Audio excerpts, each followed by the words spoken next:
একবার যুদ্ধের প্রস্তুতি চলছিল। প্রস্তুতি চলার সময় নবী সাল্লাল্লাহু আলাইহি ওয়াসাল্লাম সকল সাহাবায়ে কিরামদেরকে বললেন, তোমরা সকলে কাতারবন্দী হয়ে দাঁড়াও যেন আমি সবাইকে দেখতে পারি। সকল সাহাবায়ে কিরাম কাতারবন্দী হয়ে দাঁড়ালেন। দাঁড়ানোর উপরে নবীজি লক্ষ্য করলেন যে কাতারের মধ্যে ছোট একটা বাচ্চা, ছোট একটা ছেলে দেখা যায় কাতারের মধ্যে রয়েছে।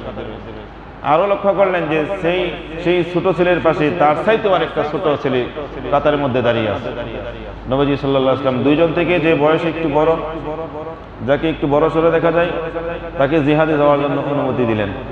তখন সেই ছোট ছেলেটা বলতেছে, আল্লাহর পয়গম্বর, আপনি তাকে জিহাদে যাওয়ার জন্য অনুমতি দিলেন আর আমাকে দিলেন না।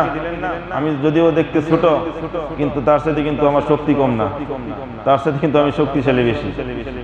আপনি যদি চান তাহলে দুজনের মধ্যে কুস্তি লাগায় দেন, দেখুন আমি কিন্তু তাকে হারায় দিব। আর আমি যদি কুস্তিতে তাকে হারায় দিই তাহলে কি আমাকে জিহাদে নেবেন? নবীজি বললেন, হ্যাঁ ঠিক আছে, তোমাকে জিহাদে নেব। এরপর দুজনের মধ্যে লেগে গেল কুস্তি। তো কুস্তি লাগার পর ছোটটা বড় ভাইকে বলতেছে, ভাই তোমার তো জিহাদে যাওয়ার অনুমতি হয়েই গেছে, হ্যাঁ তুমি যদি এখন হারো তোমার কোনো সমস্যা নাই, কিন্তু আমি যদি হেরে যাই তাহলে কিন্তু আমি আর জিহাদে যেতে পারবো না।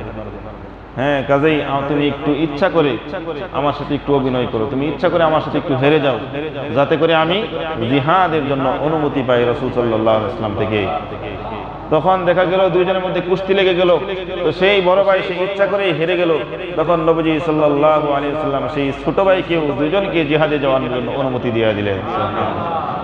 চিন্তা করে দেখুন, ছোট ছেলে, হ্যাঁ, জিহাদে যাওয়ার জন্য শাহাদাতের তামান্না তাদের অন্তরের মধ্যে কত বেশি ছিল। তারা তো দাওয়াত খাইতে যাইবে না, তারা পিকনিকেও যাইবে না, হ্যাঁ, তারা আনন্দ উৎসব করার জন্য যাবে না, তারা যাবে কোথায়? জিহাদের ময়দানে কাফের মুশরিকদের সঙ্গে যুদ্ধ করবে। এই জন্য দুইজনের প্রতিযোগিতা লাগছে, প্রতিযোগিতা লেগে কুস্তি লেগে এরপর জিহাদে গেছে।